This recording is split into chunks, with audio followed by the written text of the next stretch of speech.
on in. Great. And here. Boom. All right. I'm do my little ditty in the beginning, and then I'll kind of bring you on. Okay. Make sure I cut this because this is popping against me. All right.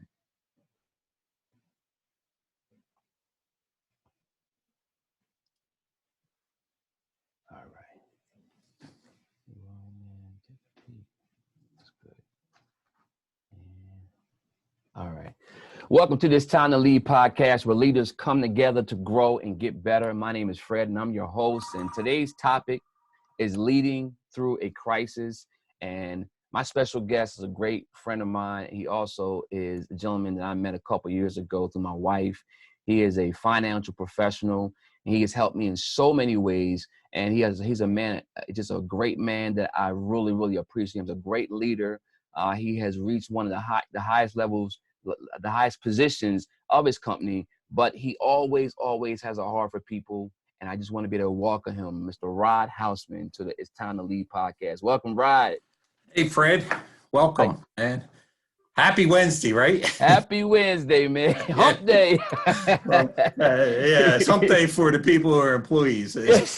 Exactly. Everybody else is another day, right? Right. It's another day for us entrepreneurs, right? That's it, man. Absolutely, man. So just want to open up for the people in my audience who don't know you. I know you very well, man. I appreciate you so much for all you've done for me and my wife, my family, and matter of fact, my great grandkids that I haven't even born yet. But tell us a little bit about you, Rod Hausmann, a little bit of background. Well, I've been in the financial field this is my 30th year, Fred. 30. Wow, 30 years. Oh, and man, that's it doesn't even feel like it. It feels I know. But I love what I do, more passionate now than ever. This is what's happening in our country, for what we do. So I get pretty excited about teaching people about money, how to manage their money in different areas.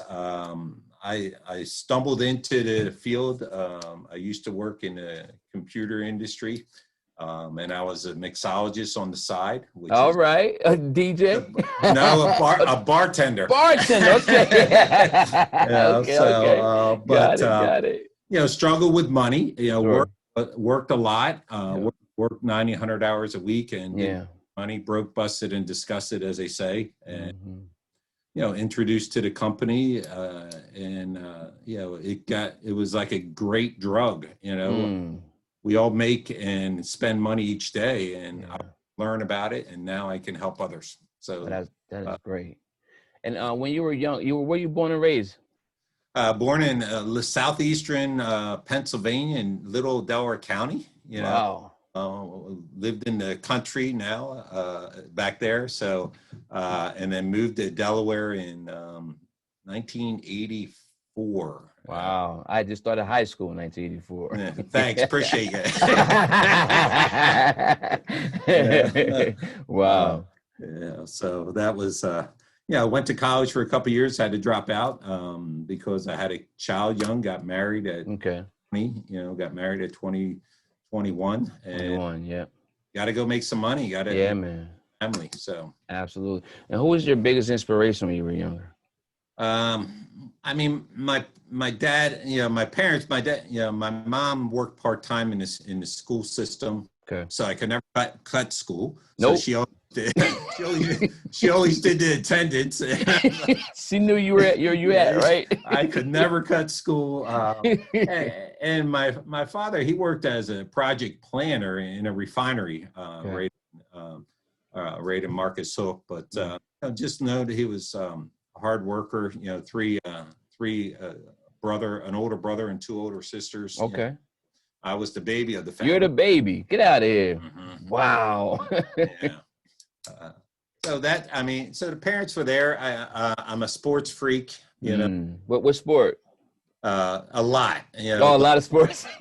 I played everything in high school, but baseball was probably I'm pretty good, and I still play softball now. Nice. Age, so I've been playing sports for the last 50 years. Wow, man. But I had some good coaches in there, and that's I enjoyed that. I love the I love the coaching. You know, you have some good coaches, bad coaches, but there's a couple I still remember today that just were, you can tell, you know, they were passionate about what they did. They wanted you to succeed, and then they kept you on that straight and narrow. So they're my inspirations. A couple coaches, and then, you know, you saw your parents. I was a typical middle income, you know, family back then. You know, I was born in the 60s and 70s, so you know, that was my upbringing. Those are the times with good music. I can say that. Yeah. Great music. Great music. You know, 60s, 70s, 80s. That's it. Yeah, that's all we got, man. That is all we got. I'm telling you, everything else after that, I don't even listen, man. I don't even hear it, man. And for some reason, for the last 3 days, I have been singing Still from Lionel Richie in my head. My wife, will you please put that down? It just keeps coming back to you. I'm humming. Still. Yeah, my serious in the car is 70s, 80s. Yeah. Yeah, that's it. Exactly. That is really good. Now, you say you really were interested in the coaches. What were some of the values that the coaches taught you, that you learned, that you actually use today, and even in your family? The great question, Fred. You know, one is, you know, the teamwork was it's not about you, it's not the team. And I have a couple of things that stick in my mind. One coach was, you know, don't even argue about it. If it's called by an umpire or ref, it's over. You know, so, his job is to do that. Your job is not. Don't let it take you out of your game. You know, that was one. And then just the expectations of a performance level. You know, they strive to, you know, get it all out of you. You know, that's, you know, let's look at being, you know, at your level, competing at a higher level. So there's, you know, it's just, I mean, I love it. Even today, even, you know, even playing the sports, and, you know, my business is like a big, sports team type of deal. But, you know, just that competition too, you know, you love playing, you know. I tried to teach my kids, you don't want to play people when I remember my son was a big basketball, volleyball player, and he was playing against people he could really dominate. And I said, that's good, but you're not going to get better. You got to play against the best, buddy. And, you know, you're going to lose, but you're going to learn from it. You know, that's what I liked about it. You know, and then the, you know, the never give up, you know, I mean, you play to the end, you know, until the clock says 0, until the final out. You know, that's what I enjoyed about that. Absolutely.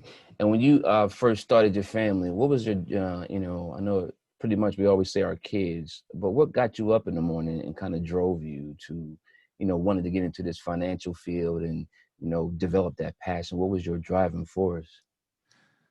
Goals and dreams. That's it. I mean, you know, when I moved full time into the business, I started part-time in the financial field, and I saw some people in the business that were very successful and had a successful business. And I always say, what are they doing that Rod's not?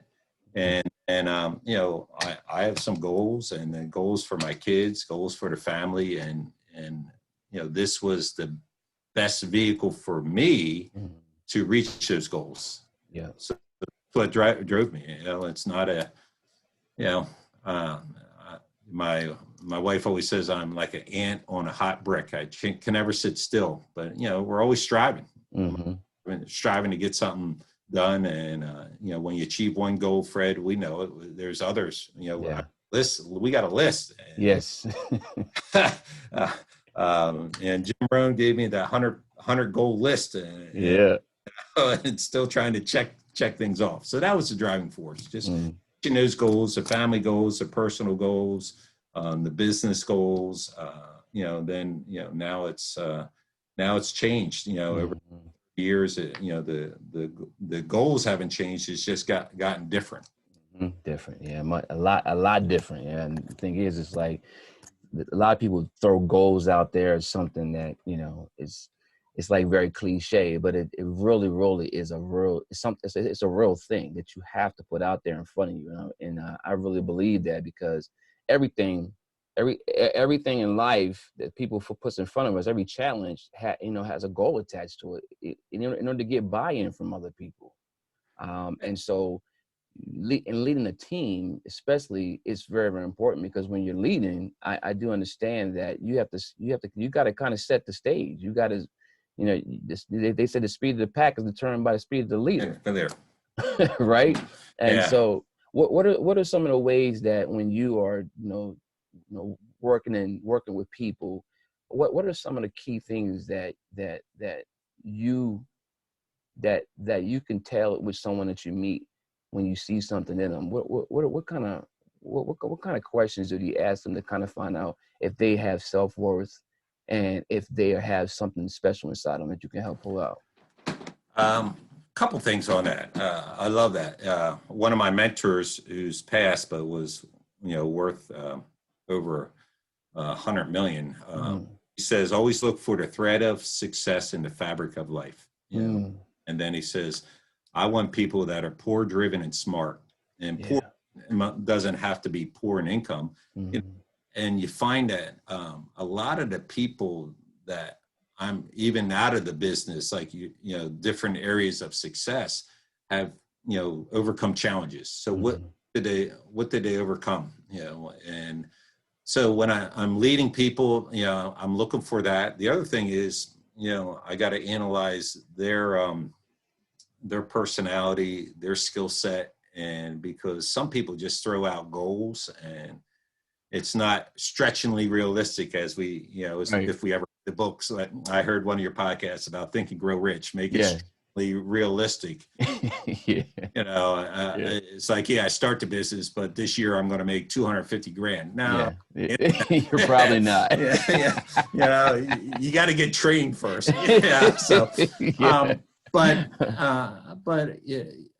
Also, the challenge too is in my industry, I have different personalities, and I got to realize, like the professional coaches, you can't coach everybody the same way. Oh, got it.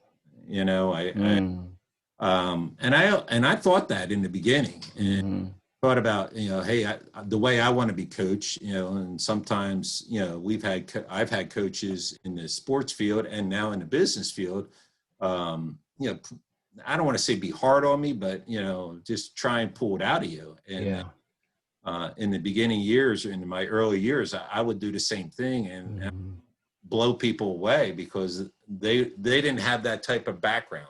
Right.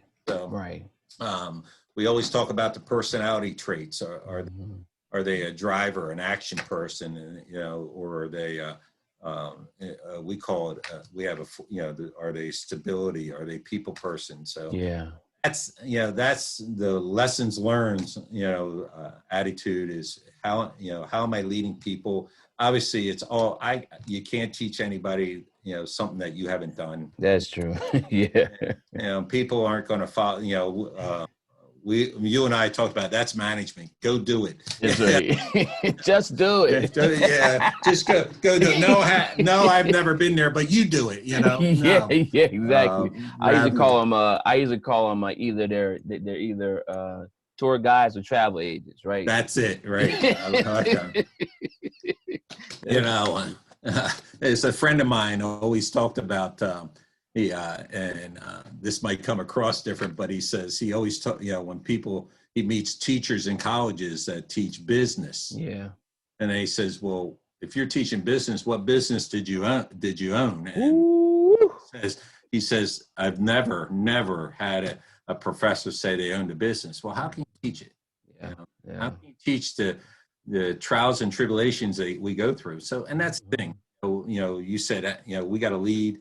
First, we got to do it. And then I think then if we're coaching people to try and do the same thing, we have to, press the different buttons, find out what button is going to, get Rod, get Fred to rise to the next level. And it's the same. Yeah. And that's and I'm glad you brought that up. And I'm hoping for those who are listening to that, just learning that is very key information. So the topic that we talked about today is leading through a crisis. And I remember, definitely following John Maxwell, and he was talking about how he kind of did talking about COVID-19, but there's crises in our lives all the time. You know, of course we got the COVID-19, and we're very sensitive to that. And we're just praying for everybody to be safe. But he kind of defined crisis as an intense time of difficulty requiring a decision that will be a turning point. And so, and he also challenged that he said that leaders are not really made in a crisis. It reveals who they are. Right. And so, yeah. So why do you think that crisis makes it easier to distinguish between good and bad leaders? I think it's how they react to it. Mm-hmm. You know, is it, oh, woe is me, oh crap? But I think that, it's, if you got a good leader, it's always the old adage, there's got to be a silver lining. I mean, think about it. No, if you mentioned Zoom to people 3 years ago, they're like, what's that? Yeah. What is that? And I think I read a book, I don't know if this is true, Fred, but in the financial crisis to 2010, that's where Uber got created. That's where Lyft. Oh, look at that. A lot of businesses, will 5 years from now, 6 years from now, will be like, wow, what is this business? And they in the crisis. And I think the good leaders, and then obviously, and the great ones, take that crisis, analyze it, how's it affecting my business? And then what are the solutions rather than focus on the problems? What's the solution? If someone comes to you and has a crisis, and then I think the good leaders say, all right, what is your solution to the crisis before I give you my solution to that crisis? Right. But listen, I think, and you mentioned he's one of my best mentors, even though I met him personally, but I look at the library on my left here, and it's right there. a third of my books are Mac. Right. And you're either going into crisis, in the middle of a crisis, or coming out of one. That's true. There's always a crisis that we're going to. Nothing's going to be smooth. And I think I believe that's the way, if we're not in a chaotic state as a leader, controlled chaos. Yes, pretty much. We're not growing. We're not growing. And I think it's one is the reaction, going back to your question. What's your reaction to it? And then two is finding a solution. How can we handle it? And then go to the next one. Let's move forward. Moving it and failing forward, right? Oh, one of my favorite books. I was ready for this. I'm like, he's going to ask me what's my favorite book, and that is, that should be a daggum course. By itself, right? But 1 year you got to take failing forward in 10th grade because that's a great point. And then 11th grade you got to take developing the leader within. Yes, absolutely. And then definitely. The 12th grade, irrefutable laws of there you go. And that will get you, at least that will tee you up for life, right? Yeah, for life. That's absolutely. For life. Sure, and we need this. Unfortunately, we don't, the beauty of what technology has done in the last 10, 15 years is, giving us access to it, Absolutely. Yeah. Back when I started, we had to read the book, Right. We had to go find the book. Go find it. And we had to take a little thing and pull out the little card. Then walk around the library looking for it. They'll be lost. Exactly. So how active are you in your community? And are you in Dover? I am Dover, Delaware. We're pretty active. I know it's tough now getting around, but I am. I work in my office and home. So okay, good. Yeah. That's pretty active. I have to go to my office so I don't eat all the food in my refrigerator. Exactly, because you will. But it is. But I just was talking to I'm in a couple of networking groups that that really puts you in a circle. Who's your circle? Where are your centers of influence? And I love doing that. We just created. here's one we just, we're creating through another group, and it's a bunch of us leaders getting together, and how can we impact people's lives? Nice. And that keeps you going. Yeah. I understand being tired and all that, but man, when you go back to what your goals are, what we can do and how we can impact people, that's fuel to my fire. Yeah. That keeps us going, just like you got to do 3 or 4 or 50 things going on. Yeah. And but that's excitement. Yeah, it is. Yeah, and sharp too. I tell you that. I'm learning that, and for me, it's helping me to be consistent. And one of my biggest challenges that I've always failed at was being consistent. I start, stop, and I've learned over time that it's a process, and it doesn't happen overnight. And I don't care what Instagram and Facebook and TikTok say. All that stuff is not real. It's going to take 10, 15, 20 years to really figure out where you want to be. And now it's sped up a little bit. Maybe it's 6 months, maybe it's 2 years, but it's 5 years. It's going to take time. And so it's I think to me, it's me helping me to grow, to be able to stay. So when people think of my name, people think of the brand that they think about, they know that I'm not going to be all over here. This is where I'm at. This is where I'm staying. I know why that the old mechanic, I know I can always go to that mechanic, right. That guy, he's not going to be right off doing other things, because the name pops up. It could be 10, 20 years later. And I think that's really important. I agree. Yeah. When you say that, I mean, people want that, we're in a society of instant gratification. Yeah. We order a book, we get it tomorrow through Amazon Prime. Yeah. But when you talk about, I love this, it's time to lead. I mean, people go to 4 years of college and they're not a pro after that. So they're years of learning. Yes. And you're not a pro. Of course, they think they are, but then, I mean, even a doctor is going to 12 years of school, but then they got another 5 or 10 years to get to the top of their profession. Yeah. So I just, we got to percolate. We got to crock pot it, but always do something every day, even if it's reading 2 pages, a hellacious day, but, shut the daggum TV off. We don't need to watch residential. No. Exactly. I call it the automatic income reducer. That's what I call that. I like that. The automatic income reducer. AIR. All right. I'm a big acronym. I'm stealing that from buddy. Take that. You can have that, man. That's right. Income reducer. That's it. Don't turn that thing on, man, because it will reduce your income. Yeah, it is. And, I don't mind watching something. I like sports, but watching something that just de-stresses you. Sure. Yeah. And I typically do that like when I'm. I don't know if it's my wife always says, you always have to accomplish something in the day. It's like you don't feel. And I didn't realize it, but I watch a movie during the day. Let me wait till later. Let me step through this, so that way. And if I, it's like I feel a sense of accomplishment. I feel like I've moved one step forward, even though it's 1%. At least I'm not going backwards. That's why I try to lead myself to stay with it.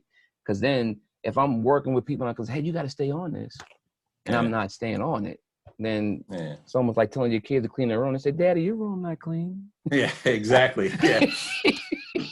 It's time to lead. Come on. And then you're like, get out of my room. Yeah. Don't see that. I was busy. I was busy. Exactly. But I like that. The risk reward, reward. And I think that's all entrepreneurs, people, absolutely. I mean, I turned a year, kind of like we joke that hump day or thank God it's Friday, or it's Monday. I was like, when you're blowing and going, as we call it, we're like, what day is it? What day is it? Because it's not a day. It's like, gotta check this off. I did this accomplishment today. Check that. What do I got? Because it's amazing. And then we're always going to be criticized, aren't we? Yes. Oh man. Yeah. I mean, I love most of the time from the inside. Yeah. Some people say, well, what are you working on a Sunday afternoon for? I said, well, look at that restaurant. Yes. Ruby Tuesdays is open. Somebody owns that. That's right. somebody's working, now it's all Sundays are football day, but somebody's That's right. Football, the owner of the football team, he's working. He's not working. Yes. So it's just, what drives you. And then, like you said, John Max always said, we need leaders. We really need leaders. Yeah, we really need it. Yeah, man. And, it's fun. It's interesting because once people become aware of who they are, then they can start tapping into what they want. But most of the time they look in the mirror, they don't like what they see. What kind of advice would you give someone who is struggling with that self-worth and self-esteem? And when you have tough days, how do you kind of shake yourself and get back on track? And we all have tough days, like we do. What I'm going through right now. So, right, exactly. I think the first one is somebody with low self-esteem, self-awareness. They have to attach themselves to that coach or mentor. Mm-hmm. Never take advice from someone more messed up than you. Yes. And the challenge is, I find that people that have that, hang around people that have that. Maxwell always says, show me your friends, I'll show you your life. Mm-hmm. Show me the people you hang around, I'll show you your income within 10%. 10%. So the first of all, if you're like, man, I'm struggling, I don't know what to do, get yourself a coach or mentor. And this is what I think people are misconceived about. Successful business people love sharing how their success is, and they get more joy. We get more joy out of Fred by taking someone that's starving for knowledge, starving for success, and want to come under our wing and do everything we say. Mm-hmm. And we get more joy of seeing them, flourish, the little birdie fly, out of that. And that's, you might be a little afraid. Some people might be a little afraid, but go reach out, some networking things and start talking to people. Who do you know that runs a successful business? If you want to get into business, I remember a young lady, she was just starting catering in the food business and catering and cakes and all that. And I have a great client, and I matched them together. They had lunch. They had lunch and they learned from each other and shared tips. And then the other is going through a crisis. Sometimes we got to remind us, why we're doing what we're doing. Yeah. And I don't want to sound cliche, but it's also, why are we doing this? We'll go relook at our goals. Yeah. I'm in the investment field. The market doesn't always go up every day, but it's always been in an upward motion. Mm-hmm. And that's the same thing in your business. You're going to have bad days. We're going to have, bad weeks. We might even have bad months. And some of these businesses, because of COVID, are going to have a bad 2020. How many people? I wish 2020 is over. Yeah. I'm saying, well, let's do something now to build that momentum. Get ready, right? And go. Don't just sit there. Do something. Right. And I think that's, when. And I love what you said earlier. You said, when I check off an accomplishment, a reward, my docket, that is good. Absolutely. So one of the things, that I do is, get back, get busy, really look at what we're doing. Look at our goals, look at why we're doing what we're doing, and then find a solution. And then, but the consistency is the key. Just keep doing a little bit, doing a little bit, That's it.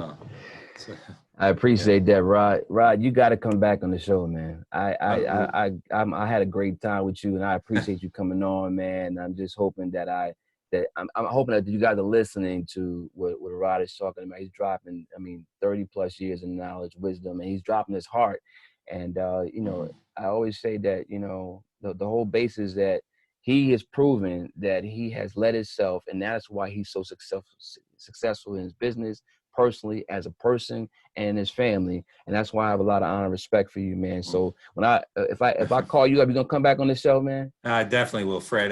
You and I, we could talk till 4 o'clock. I know. Yeah. But I love that. I mean, that's what it's about. Yeah, Leaders, successful people, we're always bouncing ideas. Absolutely. We want to get better. So just get, I loved it, man. This is awesome. Thank you. That's great, man. Thank you so much. Thank you so much. And you were tuned in to It's Time to Lead podcast, where leaders come together to grow and get better. I'm your host, Fred. This is a great conversation with my great friend, Rod. Rod, thank you. And I salute you. Salute you, brother. All right. I'll talk to you. Have a great day. All right. We'll see you, man.